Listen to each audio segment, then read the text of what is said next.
네, 이제 전략으로 가야 되겠죠. 오늘 알파프로 투자 전략 정태근 팀장하고 김영민 매니저 변함없이 자리했습니다. 어서 들어오세요. 네, 반갑습니다. 좀 전에 자막이 나왔는데 할까 말까 지금 고민하다가 월스트리트저널의 보도 내용이었고요. 보셨을 거예요. 네, 폴스바겐이 미국 전기차 충전 사업 소수 지분 지멘스의 매각 전망. 이 규모는 꽤 큰 것 같고 28일자 오늘 저녁에 아마 협상이 만료되면 발표가 될 것 같은데 작은 내용은 아닌 것 같고 전기차 충전소를 계속 확충하고 있기 때문에 미국 정부는 1조 달러 연방 인프라 법안에서 미국 전역에 전기차 충전소망을 형성하기 위해서 40억 달러를 배정한다. 뭐 이런 내용하고 연관성이 있습니다. 이게 우리 국내에도 뭐 전기차 충전소 이쪽하고도 네. 매칭이 돼야죠. 아무래도 이게 전기차 구매를 고려하고 계신 분들 중 가장 이제 좀 고민스러운 지점이 네. 충전소가 아직 많지 않잖아요. 고속도로 타고 가다가 중간에 이제 배터리가 나가버리면 바로바로 충전을 할 수 있어야 되는데 그런 식의 이제 불편함. 그래서 어쨌든 어떤 산업이 개화하려고 하면 인프라 투자가 이제 먼저 좀 돼야 되는 거기 때문에 네. 우리나라도 이제 뭐 원익 P&E를 필두로 해가지고 전기차 충전 사업에 이제 진출한 기업들 꽤 많잖아요. 뭐 효성중공업도 있고 뭐 그런 기업들이 많기 때문에 뭐 관련된 종목들이 조금 이제 부각을 좀 받을 수 있을 만한 재료가 아닐까 이런 생각이 좀 듭니다. 그래요. 저 재료가 떠가지고 저걸 지금 어떻게 풀어야 될지 제가 고민하다가 멘트가 좀 저기 했는데 혹시 생각나는 생각이 있나요? 정태근 팀장? 지금 폭스바겐이 보유를 하는 게 아니고 지멘스 쪽으로 매각한다는 얘기 아닌가요? 소수 지분인데 네. 내용이 지금 저도 원문을 좀 들여다 지멘스는 뭐 매각한다는 얘기겠죠. 그러니까 지멘스 쪽 넘기는 거면은 그쵸. 네.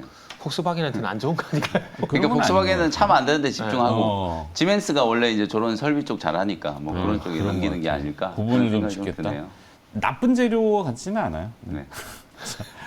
하여튼, 저 중간에 뭐 툭 등장하면은 그래도 빨리빨리 이제 대응해드려야 되니까 좀 이해는 해주시고. 자, 정해진 순서대로 또 정태근 팀장은 오늘 어떤 섹터의 어떤 전략인지 보도록 하겠습니다. 개별 기업 얘기인 것 같고요. 주주 환원책 관련주, 네, 이렇게 보셨네요. 어떤 기업? 네, 그 3개 정도가 있는데요. 아. 미투젠하고 다올투자증권 그리고 LG 이렇게 네. 있는데 그 앞에 서두에 나갔듯이 중간 일단은 배당? 중간 배당도 있고요. 그리고 어쨌든 이게 결론적으로 주주 환원책을 하는 회사들인데 시장이 좀 이제 어쨌든 뭐 추가 하락은 이제 제한되지 않을까라는 네. 생각이 좀 들게 되고 그럼 시장의 분위기가 좀 좋아지게 되면 뭐 여러 가지 업종들 뭐 좀 많은 전문가분들께서 많은 업종들 말씀하시겠지만 뭐 저 같은 경우는 어쨌든 뭐 주주들한테 도움이 되는 정책을 하는 이런 기업들도 한번 관심을 가져야 되지 않을까라는 판단에 주주 환원책 관련주라고 좀 한번 명해봤습니다. 그래서 네. 저점 매수 쪽에서 한번 해보면 좋지 않을까 생각을 하고 있는데 미투젠 같은 경우는 방금 말씀하셨듯이 이번에 중간 배당을 실시를 합니다. 미투젠. 네, 미투젠 이게 네. 소셜 카지노 모바일 업체라고 보시면 될 것 같은데 이게 지분 대주주는 중국계 홍콩 쪽으로 통해서 들어온 거 아닌가? 그거는 제가 아마도. 네 그래서 제가 배당에만 좀 주목을 하다 보니까 오케이. 네, 그 지분 관계는 죄송하지만 보지 않았습니다. 네. 그래서 제가 이게 어찌 보면 이렇게 눈에 그 보고 싶은 것만 본다 그러죠. 괜찮죠. 배당 필요한 것만 보면 되는 네. 거죠. 주당 1,200원 중간 배당한다고요? 네네. 오, 너무 세게 하는데? 그래서 이게 발표할 당시에는 이게 시가 배당률이 8.5%였습니다. 지금 네. 주가가 어제 기준으로 16,200원인데 어제 기준으로 보더라도 시가 배당률이 7.5%입니다. 제 기억이 맞다라면은 중간 배당의 역대 이게 기록이라 해도 될지 모르겠지만 중간 배당을 가장 많이 했었던 데가 예전에 기업은행이 중간 배당을 15% 하던 기억이 있었거든요. 근데 그거를 제외를 하고 보게 되면은 8.5%면 그 다음이 되지 않을까 생각이 드는데 네. 아시겠지만 이게 결산 배당이 아니라 중간 배당입니다. 결산 배당 같은 경우도 시가 배당률에서 한 4%밖에 안 됐어요. 그런데 이번에 어떤 이유인지 모르겠지만 그 중간 배당을 실시하게 되면서 1,217원 중간 배당 실시하게 되면서 발표 당시에는 8.5% 지금 어제 종가 기준으로 보게 되면은 7.5%였던 고배당을 일단 하는데 이게 지금 배당 권리락이 7월 31일까지입니다. 그러니까 여유가 상당히 좀 많아요. 그렇기 때문에 고배당을 노리고 들어오는 주가 상승을 보셔도 되고 말 그대로 지금 현재 고배당 하고 있는 부분들을 노리셔도 된다라고 좀 판단이 되고요. 그리고 이 회사가 이 중간 배당만 지금 실시한 게 아니라 작년 5월달 이후에 자사주 매입도 이미 3번 정도 한 상황입니다. 그래서 주주하는 책이라고 할 수 있는 것들이 뭐 대표적인 게 아시겠지만 자사주 그리고 배당인데 그 두 가지를 통해서 적극적으로 하고 있다라는 것들이 좀 주가 반전 포인트가 좀 되지 않을까라고 좀 생각을 하고 있고요. 그리고 이제 뭐 다올투자증권하고 LG 같은 경우에는 뭐 추천주로도 많이 말씀드렸던 종목인데 다올투자증권 같은 경우는 뭐 차명을 바꾸면서 주주가치 제고를 뭐 기치로 걸고 이 회사의 사명을 좀 바꾼 상황이기 때문에 앞으로 중간 배당이라든지 자사주 매입을 어느 정도 할지 한번 기대를 해봐도 될 것 같습니다. 실속으로 이 결산 배당 같은 경우는 그냥 주당 배당금 DPS라 그러죠. 이거를 2020년도에서 2021년도 넘어가게 되면서 150원에서 250원으로 상향 조정을 했거든요. 근데 이게 또 300원이 되고 또 350원이 될 가능성이 상당히 높다라는 거죠. 그렇게 본다라면 이 다올투자증권도 최소한 5% 이상의 어떤 고배당을 노려볼 수 있지 않을까 말씀드리고 싶고 LG도 마찬가지입니다. 일단은 뭐 구본무죠? 네. 갑자기 생각이 안 나네. 어쨌든 총수일가 우호 지분을 다 합치게 되면 국민연금까지 합치게 되면 53%가 넘어가게 되는데 거기다가 뭐 자사주 매입 얘기까지 나오게 되면은 당연히 뭐 주가는 올라가지 않을까 그런 생각이 듭니다. 그래서 결론은 주주 환원책을 실시하는 기업들 앞으로도 뭐 이런 기업들이 또 나올 것 같은데 그런 기업들에 대해서 한번 관심을 가져보자라는 말씀드리도록 하겠습니다. 네. 금리 상승기에는 이제 안정성 있는 투자를 원하시는 노령층 분들은 보통 이제 공모주 투자들을 많이 하시죠. 근데 공모주 시장이 지금 뭐 가라앉아 있기 때문에 흥미롭지 못하고 그래서 이런 중간 배당도 하나의 또 하나는 대안이 될 수 있다. 그러니까 시장 금리보다 조금 더 수익률을 웃돌고 안정성이 있다라면은 선호하시잖아요. 지금 뭐 제2금융까지 다 포함을 해가지고 그 특판 나오는 예금을 보더라도 3%, 3.5%는 넘어가는 게 없어요. 그렇죠. 네, 뭐 4% 가끔 저축은행께 4%가 있던 것 같긴 한데 그것도 뜯어보면은 약간 구조가 희한한 것들이 있어요. 네. 하여튼 그래서 금리 인상기 상승기에는 이런 안정성 있는 중간 배당주들도 들여다볼 수 있다.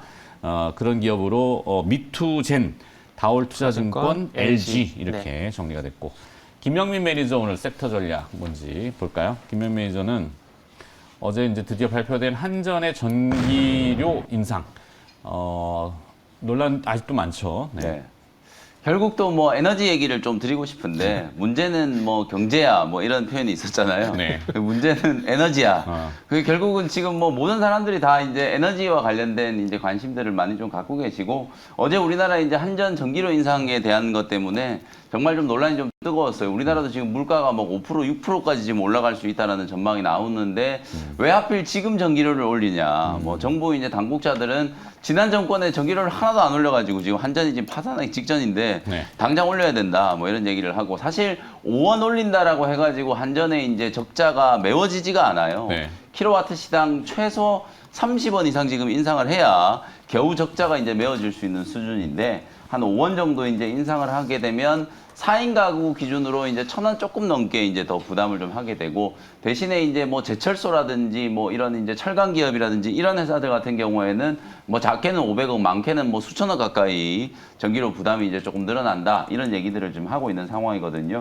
우리나라에도 이제 이런 에너지와 관련된 이슈가 계속해서 좀 반복되고 있는 것과 마찬가지로 지금 G7 정상회의 때 사실 G7의 정상들이 이제 푸틴이 이제 우통을 까고 이제 사진 찍은 거 그걸 약간 이제 비꼬는 듯한 그런 메시지들이 좀 많이 나왔는데 G7 정상들이 모여가지고 러시아산 원유에 대해서 가격 상한제를 도입을 하자 이렇게 이제 합의가 좀 됐거든요. 근데 이게 실제로 좀 뭐 실효성이 있을지는 저도 조금 의문이긴 한데요. 거의 뭐 실효성이 없는 상징적인 조치. 우리가 어제 이제 러시아가 디폴트가 됐는데 디폴트가 된 것도 어찌 보면 러시아 쪽에서는 이자 결제를 했는데 스위프트가 이제 막혀 있다 보니까 최종적인 이제 그 채권자에게 결제가 이제 안 됐다. 그래서 이제 디폴트가 난 거다. 이렇게 이제 얘기들을 하고 있는데 형식적인 문제이긴 합니다만 뭐 에너지와 관련된 이슈가 계속해서 좀 부각될 수밖에 없고 그리고 이제 러시아 입장에서는 내심 이제 시간은 우리 편이다. 이렇게 이제 생각을 하고 있지 않을까. 저는 이제 그렇게 보고 있는데 왜냐하면 이제 겨울이 되면 또 천연가스 수요가 어마어마하게 이제 또 폭발적으로 이제 증가를 하게 될 텐데 과연 유럽이 대안이 있을까?